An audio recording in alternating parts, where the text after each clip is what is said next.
ராம் ராம். வாழ்க வளமுடன். Voice of காஞ்சி நேயர் அனைவருக்கும் இனிய மாலை வணக்கம். நாம் ஸ்ரீ பெரியவா அனுபவத்தெல்லாம் தினம் கேட்குறோம். இது கேட்குறதுக்கே ஒரு அனுகிரகம் இருக்கணும், அது நம்ம மனசில் உதிக்கணும். இதெல்லாம் நம்மளை கட்டுப்படுத்துறது யார்? இதை பாரு, இதை செய்ய அப்படின்னு சாட்சாத் பெரியவா தான். நாம் உண்ணற உணவு தான் நம்மளோட மதியை கட்டுப்படுத்துறது. அதனால் நம்ம ஊருக்கு எங்கேயானு போகிறோன்னா ஆயுள் சமாச்சாரம்லாம் வேணாம், சிரமப்படுத்திடும் உடம்ப அப்படின்னு நம்ம முன்னேற்பாடாக இருக்கிற மாதிரி ஒரு ஃபங்க்ஷனுக்கும் நமக்கு விதிமுறை இருக்குது. அதே மாதிரி நாம் அடுத்த நாள் ஊர் திரும்ப போகிறோம், அந்த பிரயாணம் அதுக்கு செய்த சங்கல்பம் என்ன அப்படின்னு நாம் பார்க்கணும். இப்போது அமாவாசை அப்படின்னா கார்த்தால ஸ்நானம் பண்ணிட்டு தான் உள்ளறையே நுழைவோம், அடுப்படியை தொடுவோம், அடுப்பை மூட்டுவோம். அந்த மாதிரி ஒன்றொன்றுக்கும் ஒரு பிராயச்சித்தம் இருக்குது, ஒரு வரமுறை இருக்குது, ஒரு ஆரம்பம் இருக்குது. ஒரு அடுத்த ஊர் எங்கேயானு போகிறோம் அப்படின்னா அதுக்கு அது யாத்ரா தானம்னு ஒன்று பண்ணுவோம். அன்றைக்கி நாள் நட்சத்திரம் திதி அந்த மாதிரி எதுவும் நமக்கு இடைஞ்சலாருது அப்படின்னா நாம் யாத்ரா தானம் பண்ணுவோம். பிராயச்சித்தம், சங்கல்பம், ஸ்நானம் அப்படின்னா ஒன்றொன்றுக்கும் ஒரு மாதிரி. அமாவாசைன்னா ஒரு மாதிரி இருக்குது, பௌர்ணமின்னா ஒரு மாதிரி இருக்குது, பூஜைன்னா ஒரு மாதிரி இருக்குது, ஸ்ரார்த்தம்னா ஒரு மாதிரி இருக்குது. இந்த மாதிரி நாம் எந்த வயசில் இருந்தாலும் நம்ம குலத்துக்கு தகுந்த மாதிரி நம்ம ஏழை பணக்காரெல்லாம் இதில் அப்ளை ஆகாது. நம்ம குடும்பத்தில் நம்ம மூதாதையர் என்ன வழிகாட்டினாலோ அதுபடி நடந்துக்கிறோம். அந்த மாதிரி எந்த ஒரு பிராயச்சித்தம், சங்கல்பம் அப்படின்னாலும் தர்ப்பணம், அமாவாசை தர்ப்பணம் நிச்சயம் செய்யணும். அது நீ செய்யலை, இதை எல்லாம் நீ சாப்பிடக்கூடாத இடத்துல சாப்பிட்டதுனால வந்த புத்தி மாற்றம் அப்படின்னு இந்த பதிவில் சொல்கிறாலாம் ஸ்ரீ பெரியவா. சங்கரர்னு ஒரு பையன், அந்த சின்ன வயசு, அந்த மடத்துக்குள்ளே நுழைஞ்சி யாரையோ தேடின்னு இருக்கும்போது ஒரு முதியவர் அவன்கிட்ட என்ன வேணும்னு கேட்குறார். அவன் பார்க்கறதுக்கு ரொம்ப வயசானவராக இருக்கிறதுனால உடலில் தளர்வு, கண்களில் கனிவு உள்ளவராக தெரிகிறார். அவர் ஒரு ஏழை பிராமணன்னு அவரை பார்த்த உடனே அவன் புரிஞ்சுட்டான், அந்த சங்கருங்கிற பையன். அவரோட ஆடைகள் முழுக்க அழுக்காக இருந்தது. சங்கரோ அவர்கிட்ட பேச கொஞ்சம் அருவருப்புப்பட்டான். இருந்தாலும் அங்கே பதில் சொல்ல யாருமே இல்லைங்கிறதுனால வேற வழி இல்லாமல் அவர்கிட்ட பேசுகிறான். என் அம்மாவுக்கு ஹிரண்ய சிரார்த்தம் பண்ணணும், அதனால் இங்கே யாரானு வைதிகால் கிடைப்பாளான்னு பார்க்க வந்தேன்னு சொல்கிறான். ஏன் ஹிரண்ய சிரார்த்தம் பண்ணணும்? ஹோமம் பண்ணி சிரார்த்தம் பண்ண வேண்டியது தானே அப்படிங்கிறார் அந்த முதியவர் விடாத. ஹிரண்ய சிரார்த்தங்கிறது அரிசி வாழைக்காய் தட்சணை கொடுத்து ரொம்ப எளிமையாக சிரார்த்தம் செய்கிறது. கூடிய மட்டும் ஹிரண்ய சிரார்த்தம் செய்வது ஏற்புடையது அல்ல. ஹோமம் செஞ்சு சரியான முறையில் சிரார்த்தம் பண்ணணும். இல்லை, போன மாதம் நான் சிரார்த்தம் பண்ண வேண்டிய காலம் அது தப்பிடுத்தோ, அதனால் இந்த மாதம் இப்படி தான் பண்ணணும்னு எங்கள் ஆத்து வாத்தியார் சொல்லியிருக்காருன்னு அந்த பையன் சொல்கிறான். உங்கள் ஆத்து வாத்தியார் சொல்லியிருக்காரா? அவருக்கு சிரார்த்தம் தப்பி போன காரணம் தெரியுமோ? ஹிரண்ய சிரார்த்தத்தை அவரே பண்ணி வைக்க வேண்டியது தானே? இப்படி அடுக்கடுக்காக கேள்வி கேட்குறாரு அந்த பெரியவர். சரி, இவரோட கேள்விகளும் இவனுக்கு பிடிக்கல, இவரையும் அவனுக்கு பிடிக்கல. அவன் இவருக்கிட்ட நடைய கட்டிட்டான். அம்பி, ஒரு நிமிஷம் நில்லுப்பா அப்படிங்கிறாரு அந்த பெரியவர். அவன் அடுத்த நொடி அவன் காரில் ஏறி போயிட்டான். கார் ஸ்டார்ட் ஆகலை, மக்கர் பண்ணுறது. அவன் மெல்ல ஊன்றுகோளோட ஊர்ந்து அவர் கார்கிட்ட போகிறார் அந்த வயசானவர். சிரார்த்தம் வேற வழி இல்லாமல் தப்பினா ஹிரண்யம் செய்யலாம், வேணும்னே இப்படி ஹிரண்யம் செஞ்சு தப்பிக்கக்கூடாது. உனக்கு ஏற்கனவே வேலை போயிடுத்து, இன்னும் என்னெல்லாம் போகணுமோ. 2 நாட்களாக உன் மனைவியோ உன் கூட சண்டை போட்டுட்டு இருக்கா. அவள் பிறந்தாத்துக்கு அவள் குழந்தையோட போயிட்டா. இந்த நிலையில் நீ ஹிரண்யம் செஞ்சால் அவள் உன்னை விவாகரத்தே பண்ணிடுவா. அதனால் நீ ஹோமம் வச்சு சிரார்த்தம் பண்ணுங்கிறார் பெரியவர் விடாத. சங்கருக்கோ பேச்சு மூச்சு இல்லை.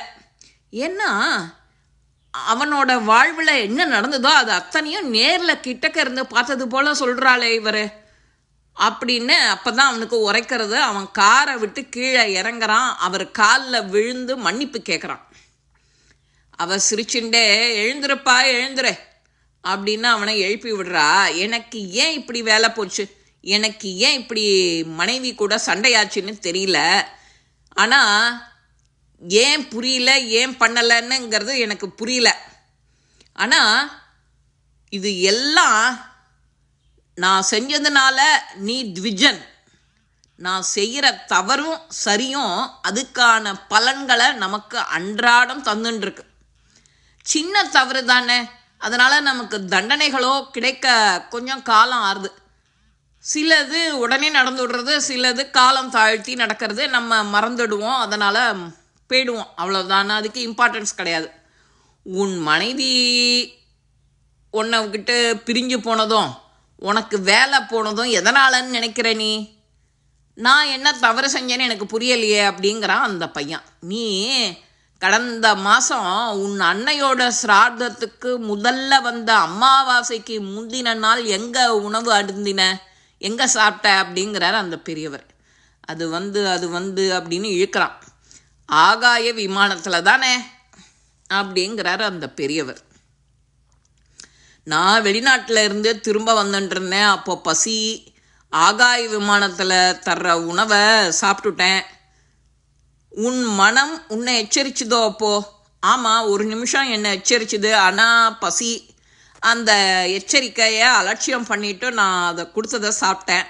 ஆனாலும் சைவ உணவு தானே சாப்பிட்டேன். சரி, பசியால் சாப்பிட்டேன், அது பிராயச்சித்தமாவது செஞ்சுருக்கலாமே.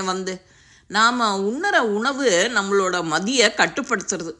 அதனால தான் அடுத்த நாள் ஊர் திரும்பியதும் அந்த பிரயாணம் செய்த பிராயச்சித்த சங்கல்பமும் நீ செய்யலை, ஸ்நானமும் பண்ணலை, அமாவாசை தர்ப்பணத்தையும் நீ விட்டுட்ட.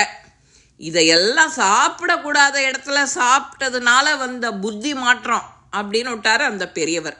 நீ பசியால் சாப்பிட்டேன்னு புரியுறது. பசி எடுக்கும்போது எல்லாம் பறந்து போயிடும். ஆனால் நீ நிதானத்துக்கு வந்த பிறகு இறைவனை நினச்சி பிராயச்சித்தம் பண்ணிடணும் இல்லையா? அதுதானே அறிவு, உனக்கு புத்தி. உன்னோட புத்தி மாற்றம் கொஞ்சம் கொஞ்சமாக அடுத்த கட்டமாக உன்னோட நித்திய கர்மாவான சந்தியாவந்தனத்தையும் நீ பண்ணுற சிவ பூஜையும் செய்ய விடாமல் செஞ்சுது. சந்தியாவந்தனம்னா புத்தியை தெளிவாக வச்சுருக்கு. ஒரு நாளைக்கு 1000 முடிவுகளை எடுக்கிறோம். அத்தனையும் சரியாக இருக்கா? சரியாக இருக்கணும் அப்படின்னா சந்தியாவந்தனம் தான் பண்ணணும். அதுதான் நம்மளோட அறிவை தெளிவாக தீர்க்கமாக சிந்தனையாக எடுக்க வைக்கும், உதவும் நமக்கு. உண்மையான பகுத்தறிவு அப்படின்னா சந்தியாவந்தனம் தான்.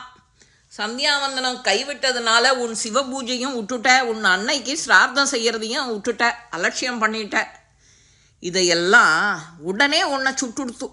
உன்னோட வேலை போய், உன் மனைவி உன்னை விட்டு பிரிஞ்சு போய், உனக்கு எல்லா வேதனையும் உடனே நீ அனுபவிக்கிற மாதிரி ஆயிடுத்து.